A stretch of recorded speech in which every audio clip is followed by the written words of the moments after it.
Hi everyone, this is Nicola, and today I will be talking about few things that everybody should know before starting transition. Effects, side effects, mental effects, physical effects. What are these effects and how we are going to deal with it? Personally, I will share my journey because I can't tell about other people, but definitely I have a type of journey where I never thought I would achieve this stage where I am right now. I never thought that I would change, I would be accepted by society, by my family, the way I am. And it's so much, we go through so much when we start transition, and we are asking ourselves so many questions like, how is it going to be? Like, will my parents kick me out? Or, will I find work? How embarrassing will it be if I wouldn't pass? And will I have to go through like transphobia on daily basis if I wouldn't pass? Will I ruin myself? Basically, that's the main question. Will I end up ruining myself?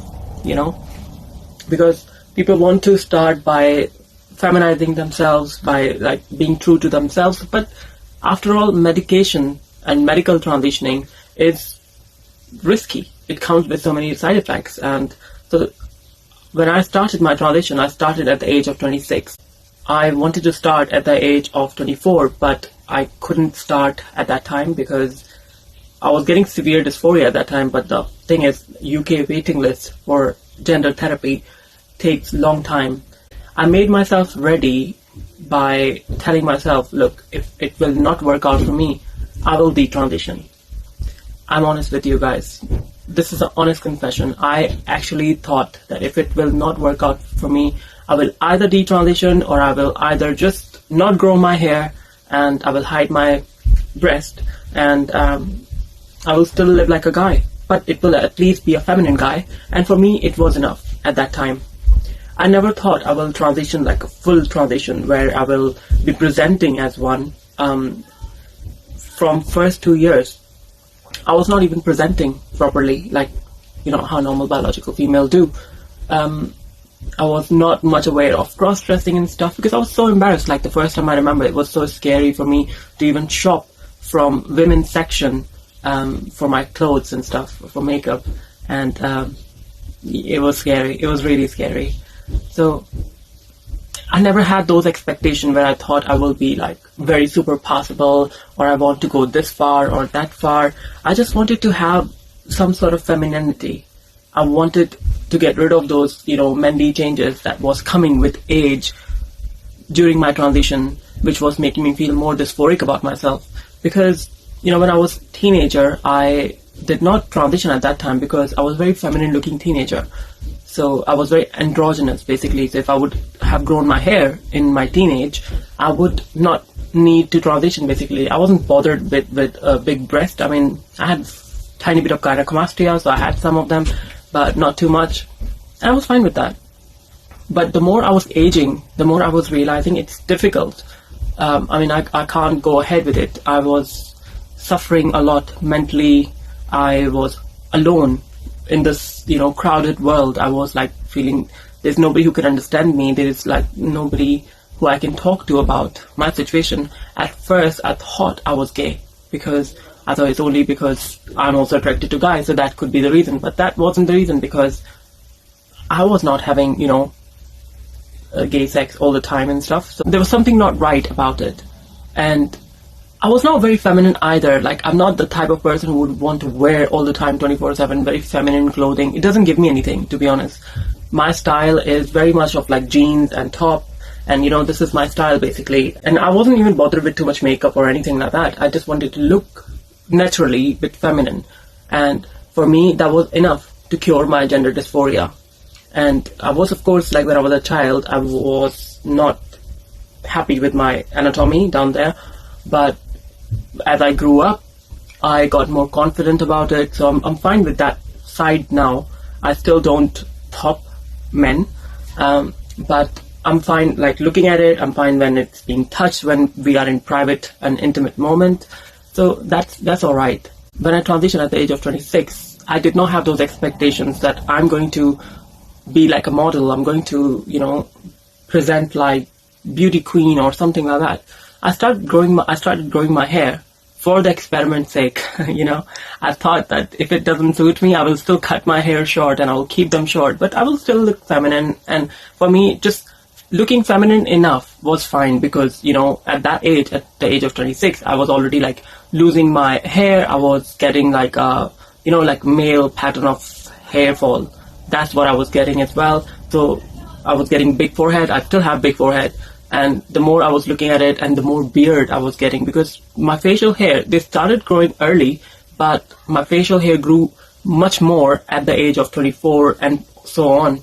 And I was like, really, that is something I felt like, even when I was shaving, I felt that wasn't right for me. That's not me. When I was looking in the mirror, I felt like, that's not me.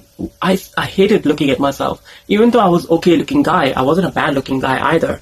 But I couldn't even see my face in the mirror and say that, that is me. I was 5'7" height, so I couldn't even like say that I'm 6 foot tall, that for me it's okay to be a male. I'd rather be a male because I'm very strong male. No, I wasn't. I was just 5'7" height. And I never thought in my life I would actually transition. I mean, I dreamt of it, but I never thought I would actually transition medically. Because I had so much going on. I thought my parents would not accept me. My parents will be hurt by this. How will I face my relatives? And, how will I face God?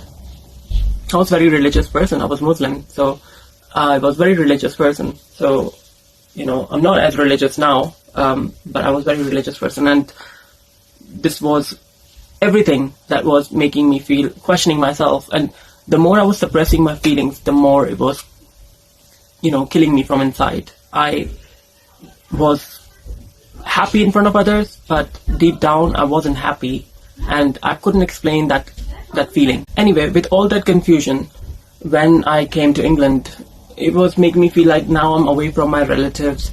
I'm not visiting my relatives all the time. I'm not surrounded by people who knew me growing up. So I had that courage that, now I don't have to face those people on a daily basis. So I can think of maybe transition. And obviously, like, physical changes that I was getting, the secondary changes, which was making me very dysphoric about my gender identity, with my face, and basically with my face and body, And it was the time when I thought, no, I have to take a step. When I took the first dosages of hormones, I was scared about the health risks, because when I saw the backside of what's inside and what are the side effects and stuff, the leaflet of dosages, the hormones, it comes with all sort of negative side effects. And when I was reading it, I was more worried, like, if I will end up ruining myself. Then I asked myself this question: will I be living and being scared and not do anything about it and getting old like this? And how will I get old like this? Will I even survive when I get to the old age? Because I was in that much depression. I thought that was the end, basically. I really thought that, it's going to kill me from inside. It will kill me if I wouldn't do something about it. Like, I was getting more and more in depression. And for people who think that depression is like, they take depression so lightly, the gender dysphoria is not the average type of depression you have. It's a depression with yourself. You get everything. You have everything around you. You may look fine. You may have everything. You have supportive family, lovely job and everything. But if you have gender dysphoria and if you're not doing anything about it, that is like you are in prison within your own self. And the person who is actually having all the goodies in life, that's not you. That's just your body, and you're not happy with that body. If happy is just a small word, basically. But you don't hate your body. I never hated my body. It's not like that I hated my body. I was not liking the changes that I was getting with age, like facial changes with, bigger beard and the big jaw, the, big forehead and body hair and the voice, everything. And the more I was having those changes, the more I was feeling like alien to my own self. The first pill I took, I was literally counting every minute, every second when I popped my first pill. As soon as I got prescribed prescription for hormones, I took a bottle of water from the same pharmacy where I bought my first hormone dosages.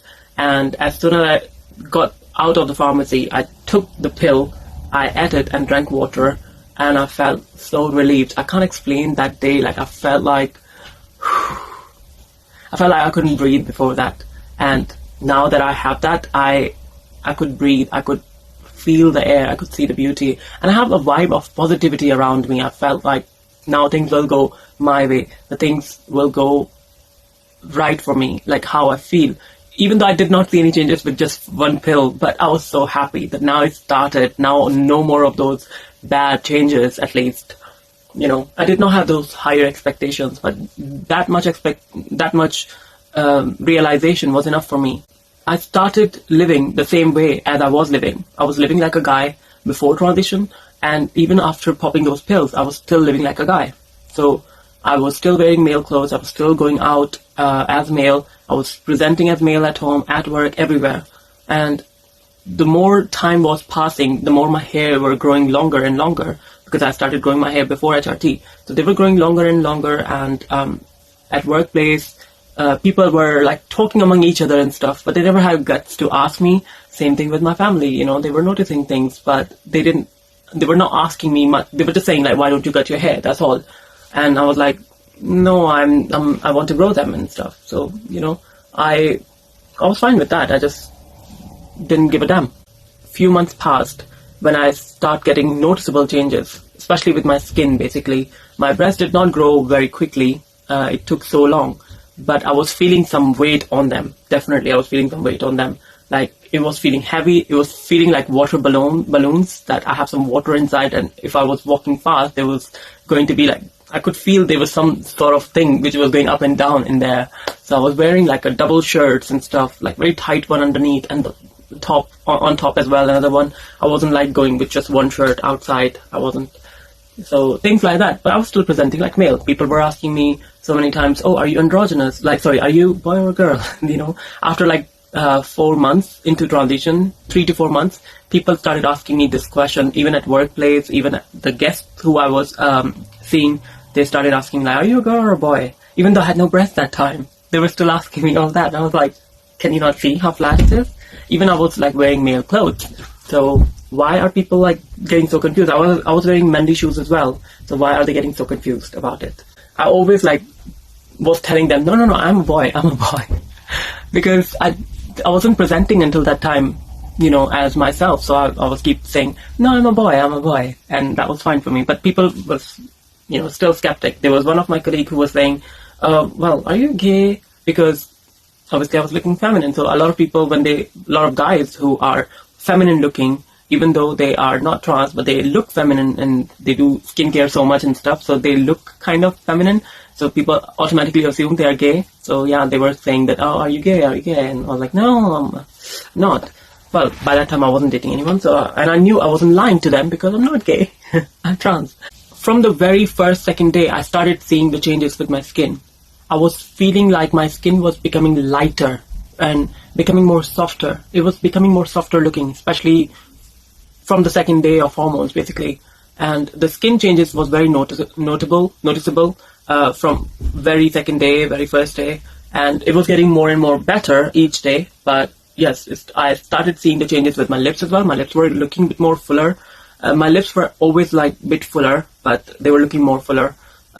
My eyes were looking more puffier. That's one more thing. But I haven't seen any like improvement in hair loss, but I'm happy. I still lose hair, but not the same way how men lose. It's more of a feminine way how I lose my hair. So I was fine with that. And my breast did not grow until 2 years, or 1.5 years. Basically from the first year, I was getting towards A cup. After the first year, I got full A cup, basically, after the first year.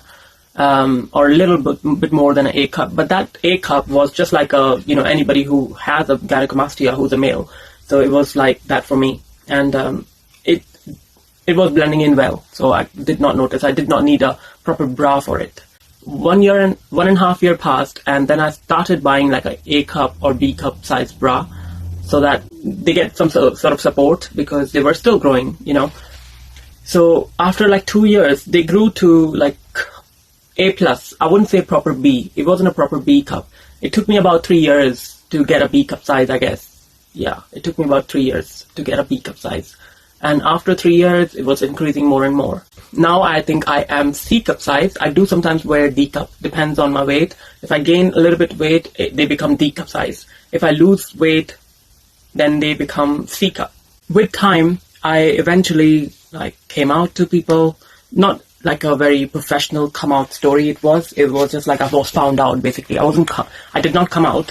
I was found out by my parents and by my work colleagues, because they found my YouTube videos and they found me out that I'm transitioning. So that happened.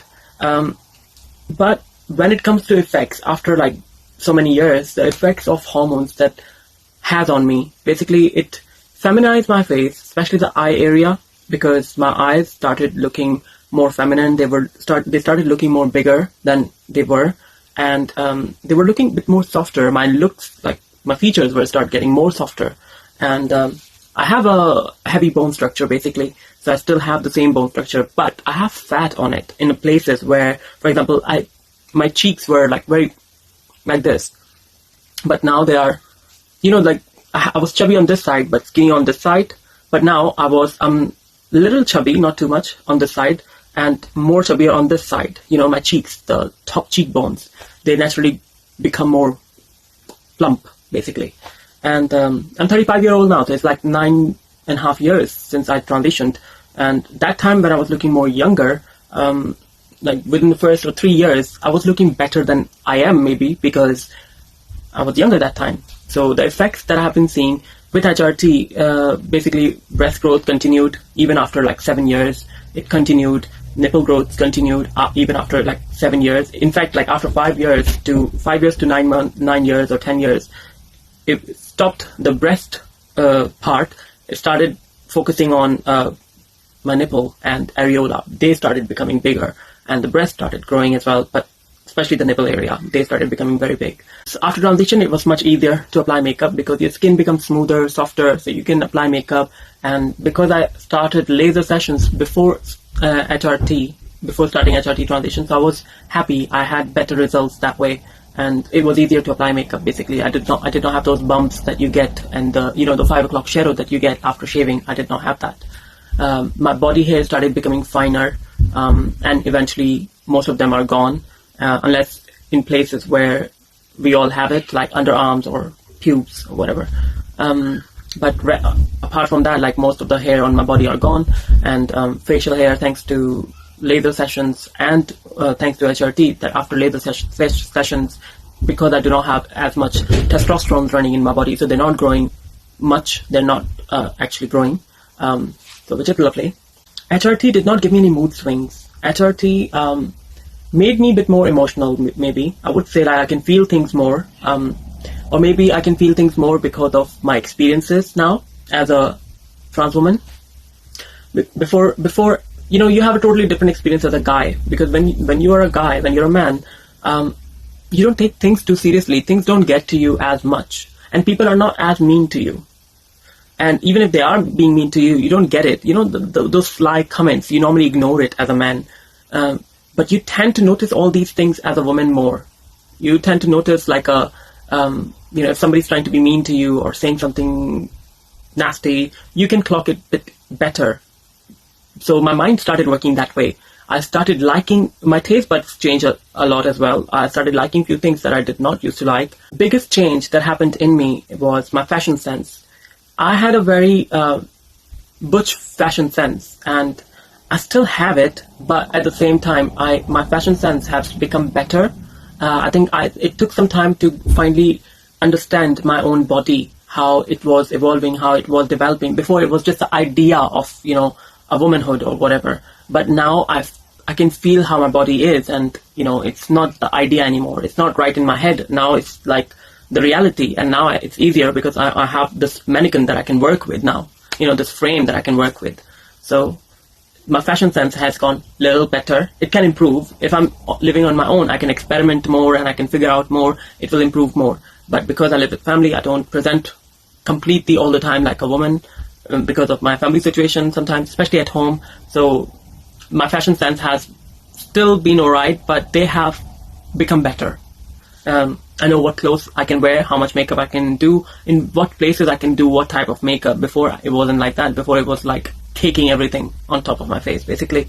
And, you know, like looking like a diva, like trying to get attention on everything, but it's not the case anymore. HRT made my memory better, I think. To some people, they become ADHD. I heard about it, that some people become ADHD. My memory has gone better, actually. So I like that effect of it. I don't know whether it's the effect of HRT, whether it's just the aging, but my memory has gone better. I become more calmer in situations where I would have normally reacted. I become more calmer. I am still like a, you know, passionate person, so I sometimes I have very strong opinions and stuff, but with the help of HRT, it made me understand that, you know, different people have different types of journey and different types of need, and not everybody is wrong. So my thinking has evolved, and now I started understanding people more, I think. And now I started understanding myself more. Before, I never used to take myself too seriously. Now I take myself a little seriously than I used to. So that happened, and that was nice. I did not have any bad side effects so far of HRT, but I can tell you one thing. If you are on HRT, stay away from alcohol, stay away from smoking, because I remember once when I was, drinking a lot, and I mean a lot. I started having, I started bleeding from my frontal bit. I'm a pre-op trans person. I was struggling with that, and I felt like I went to doctor, I spoke to GP, and the GP was like, "Oh, but don't you think you have a period?" And I was like, "What? Don't you know who I am?" And then I have to explain to the doctor, "No, I can't have period. I'm a trans person." So, you know, and it's not normal for trans people to pee blood. So, yes, and they did some blood tests done and stuff, but it came out normal. I'm still skeptic about that, but that it came out normal. And then after that, it didn't. When I stopped drinking, you know, it did not happen. So I assume it is from drinking, so I'm fine with that. But never again. No, I don't drink. I can drink occasionally, but I still prefer not to. The best thing that happened to me with transition, with HRT, it affected my mind. My mind works differently now. I never used to, understand and forgive and forget people as much. Now I started becoming very tolerant. My tolerance level sometimes surprises me. The amount of tolerance I have achieved. You know, my first ex cheated on me several times, and I was the kind of person, if I was filled with testosterone, I would take just a, first hint to get out of that relationship. But no, I still stuck up with him. So I think I became more emotional, and my tolerance level become more deeper, I guess, and which is sometimes not nice for me. I'm now trying to not repeat the same mistakes as I used to. I'm not trying to be trusting as much as I used to on people, but I learned this from my own experiences. One more thing about HRT is that it made me a bit more loose down there. Not loose, okay, I'm not still loose, I'm very tight. I'm still very tight, but not as tight as I used to be without hormones. So that has helped a little bit, but I'm still very tight, so I do need some extra help. And for me, like now, I got to the stage in my transition where I can say, like, if I detransition, I will not lose my breast completely, because this was my biggest fear. If I stop getting hormones at some point, I will lose my breast completely. It will go back to the flat chest, because I thought it was a fat, but now it's not just a fat, it's a muscle as well. It has some tissue there. So it might shrink a little bit, but it's not gonna, go away completely, because I got that breast tissue now. So I'm lucky for that. Like, I don't want to go off on hormones, so I want to keep being on hormones. With HRT, the guys start treating me differently. I never had that sort of experiences from men, basically. I never thought men would lie to me before. Before, men were very open to me about their feelings, as a gay guy, I would say. But as a trans person, men were trying to lie for no reason. Like to get in bed, I guess. I realized it late in my life. I should have known it before, but I realized it. Like, they tried to come to me and cry about their ex-wives and all that, so that I get some sympathy towards them and stuff like that. And I'm not saying all men are like that, but there are some men who try to manipulate you if you are a trans person. And because when you are not used to all this, you automatically either believe in them, or you feel sympathetic towards them or empathetic towards them. But don't be too nice, guys. If you're transitioning, don't be too nice, because it's not. People will play up with your emotions, with your feelings. So don't be too nice all the time. Especially be careful with men. With women, I started noticing that they used to let go of a lot of things that men do. But if you're a trans, and they will not let it go easily, because now you have a different type of competition from women. So there will be women who will be supporting you, who will be very nice to you, but then there will be also women who are going to be taunting you or trying to, be a Karen for no reason, and you don't know. I don't know. I never had experienced that when I was a guy. I never experienced that, but now I do get experience that. Like, there are some women who are weird for no reason, but mostly women are lovely, very understanding. I have so many like female friends and male friends, and I think good people are always good. There are some immature people who do stuff like that. They're ignorant, but what can we do? We are living in this world, and this world is not perfect. People do treat you differently when you are on HRT. It's not all the time good treatment, because even with men, I remember that, once I was working in that place, before COVID, I was working in that place, and there was one manager of mine. Everybody shake hand together. I shook hand. I forward my hand to shake hand with him as a colleague. Like, we were all shaking hands, and he refused to shake hand with a trans person. So I don't know, will he get affected by some sort of disease if we shake hand with the trans person or not? I mean, I wasn't interested in him. I wasn't dating him. I wasn't asking him to marry me or something. But it was just a formal meeting, and we were shaking hands, everyone. But he refused to do that. The only basis was, there was no other excuse for it. It was a formal meeting. My hands were clean. I'm a clean, hygienic person and stuff. So there was no reason like that either. But anyway, some people, I don't know, they have some sort of insecurities maybe. If they're insecurities that they behave weirdly, and then you are asking yourself that, why are these people doing that to you? So it's okay. Just learn to forgive and forget. That's all. I know it's difficult to forget when you're on hormones, because you remember things that have happened in the past, and you bring up, especially those things in relationships, you bring up sometimes. But be careful. Don't let your emotions get to you when you're on HRT. And with HRT, I realized that my skin gets dry very easily. It never used to get dry that easily, but it gets dry easily. Flaky, dry, which it never used to. Maybe it's because of the age, or maybe it's because of transition. Not sure. It's easier to grow my hair. After transition. They grow fast, they grow quickly, but you still need some sort of supplements to help you with hair growth. Otherwise, they won't grow as much. So yes, have some vitamins and supplements. Look after your hair, maybe oil them. Don't try to straighten them, and don't try to use too much heat on your hair, because if you're using too much heat, basically you're gonna damage your hair, and you're gonna make a lot of split ends. So I don't do that. You can comb your hair, you can blow dry your hair, and if you're using the heat on your hair, then try to have heat protective spray and spray them on your hair, especially when you're growing your hair. Spray them on your hair before you do the ironing or heating your hair for straightening or something. So there is a hair protection spray going. You can buy it from market, so it's easy to get it. I don't shave because I don't have hair now, so I'm fine with that. I'm blessed with that. So it's, again, easier to apply makeup. And as you are saying, I have makeup on. I normally don't have makeup on my face. It took me like about 7 years to be comfortable with minimal makeup, to go out with minimal makeup. When I was in the beginning of my transition, I never used to leave house, especially when I'm presenting as a female. I never used to leave house without full face makeup like how it is now, very glammed and everything. And it doesn't work out on every day, because imagine like if you're going like this on a coffee shop every day, sometimes you will get people look at you, maybe because you're overly dressed, maybe you're overly makeup, you have overly makeup. So make sure you find out your style, so you blend it in properly, and don't do anything over, because otherwise you're gonna grab attention towards you. So now I'm comfortable even like going out with just the liner or lipstick, or sometimes I have even gone out with just the lipstick only, no liner, nothing on my face, and still fine. And I think there comes a time in your transition when you don't start giving a damn about what people think of you, whether you look passable or not. Sometimes because you're feminine enough, and sometimes that is enough for you. You don't get crazily like hyper or panicked about looking 100% possible, or what if somebody will clock you or something. I think we get more clocking panic when we are new in our transition, but as we age, as we grow in our transition, we don't get as much clocked, and we also don't get as much panic even if we get clocked. And how are we going to handle it? I never used to think that, how will I handle it if somebody will clock me in public? And I used to think, I'm going to die with shame because it's so embarrassing and all that. But no, it's not. I have been clocked a few times. Okay, 3 times or 4.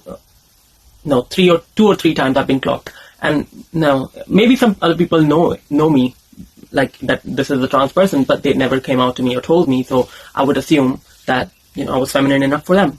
There was once I was lifting a heavy thing at my workplace. I was working in a warehouse, and few girls come to me and they were like, honey, you don't have to carry it. Don't carry it. It's going to affect the baby in future if you have a baby. And I was like, huh? Don't you know? So yeah, and I was working in a place where there was only one toilet, which was gender neutral toilet, and I never saw anybody was being uncomfortable with this. So again, nobody came to me and said anything about it. So my ex-colleagues asked for my numbers and stuff. I don't know whether they know about me or not, but I don't want to do that. So sorry, I'm continuing the video like this because of the battery. The battery went low off my phone, so I'm talking like this right now. So anyway, so I was saying that, you know, after transition, it is very difficult to have a positive mindset, especially when you have feelings like what's going to happen when you grow older. You know, how will you transition? Will you be able to transition? Will you have some sort of side effects? Will you have, you know, your loved ones around you? Will you be lonely and die lonely? That is very, very painful question that comes in our mind, especially the ones who don't have their own kids, and, you know, especially the partner situation, because a lot of our relationships are very unsafe. A lot of us actually end up being single. We have each other to be with us in old days, mostly, rather than anybody else, because it's hardly likely that the lucky few people will have family around them or will have their kids around them in their old age. And especially when you're trans, it makes another extra burden on you to think like that. So yes, the loneliness is bad, and the relationship that comes in your life, they mostly comes for a superficial reason. Basically, if you're looking much better right now, if you're younger, you know, if you are fantastic in something, in bed or something, or if you have money, you know, different reasons for people to be nice to you or to be in contact with you. But it's hard to find genuine contact after transition. So that is one thing. But you do have to be brave, you know, if you are transitioning. You have to know all the pros and cons. You can have friends and family around you. It doesn't mean that just because I'm saying this, you're not gonna have that. It's not that. It's just the fear. It's just that, you know, we have to be ready for everything. So what's gonna happen? But at least you will have yourself. And you need to ask yourself that, yes, we are transitioning for the right reason. We can deal with everything in thick and thin, like, you know, because once the relationships with our family, with friends, everyone will get affected, it's difficult to mend it again. So make sure you make a right decision for yourself. But if you're already struggling with relationships, and if you're sacrificing your transition for your relationships, for your family, or for anyone, I would say don't ruin your life like that. Have some courage. Try to move a location where you can actually try to transition, because I can't imagine, like, how can you even not try to live the way you want to live? Because that's like a prison for me. Like, it's like a prison sentence in your own body when you don't live the way you want. You know how difficult it is when we tell someone, oh, you don't have to comb your hair that way, or you don't have to wear that dress, because, or you shouldn't wear the clothes that looks good on you and stuff, you know, because we have internalized idea within ourselves, like how we want to present ourselves. We all have that freedom, apart from trans people, because when we start having and using that freedom, then people start having problems with that. So that is one of the side effects from transition, basically. But you got to be strong in that sense. Medical reason is definitely like one thing I'm really concerned with. So if you are transitioning, stop drinking and stop smoking, because if you are drinking and if you're smoking, then things can go really bad. I mean, I have been to doctors in the past where I was bleeding from frontal bits because I was drinking a lot, and while I was on HRT, so I had to stop it, because it's already, like, if you read the backside of your medications for HRT, you will see so many side effects, like liver failure, for, you know, a heart attack, or blood clots and all that, you know, everything comes with it. But again, you do need to look after yourself. Like, it already comes with so many side effects, and most medications, you shouldn't be taking most medications for more than 5 years, but this is a lifelong medications with so many side effects. So make sure you don't put additional burden on your body so that you develop some sort of illnesses or sicknesses, because it's horrible. It's lonely life as well, because most people want to maybe sleep with you, maybe want to be in relationship with you for a while, but it's hardly likely that the relationship or friendship will progress till old age. I mean, I'm skeptic about it. Like in my culture, in South Asian culture, that's why a lot of Hijra community, which are called eunuchs in India and Pakistan, so they begin their own community where they are for each other. So they don't have any like a cis family or cis people in contact. They have themselves for each other. So they make their own relationships, but with each other trans person. And I'm not talking about a boyfriend-girlfriend relationship. I'm talking about like a family relationship. So they find a family and salvage within other trans people so that they can prosper, and they are there for them, for each other in thick and thin. But I'm just warning you guys, like if you're transitioning, if you're thinking about transitioning, that is one thing you need to really consider. But also, if your dysphoria is not getting better, then try to transition, but be safe when you're transitioning. The amount of guys that would lie to you, it's not worth it. Like sometimes I don't understand like why guys lie so much after transitioning compared to before transitioning. I don't know what are they going to achieve out of it. Like men will try to gain sympathy vote by crying about their exes, crying about their wives to you, thinking that they might end up getting in bed with you or something, whatever. But that's manipulation, and you got to be ready about that manipulation, because before HRT we are not ready about that type of manipulation. But after HRT, when your body starts changing, people will treat you differently. You know, some people will be nice to you, some people will be very manipulative to you. There was one colleague of mine who proposed to me, and he started behaving weirdly the next day when he figured out by somebody else that I'm trans. And I never said any yes to him anyway. I just minded my own business. I never wanted his proposal. I never never thought of him that way. But, you know, you get those type of people sometimes. They play in their own head, and if the things don't go in according to their own plan, then they blame you for it. So you get those type of people. You get people who are being mean to you. You get people who are, who don't like you for whatever reasons they have in their head. Most of the time it's their own silly reason because they can't get it.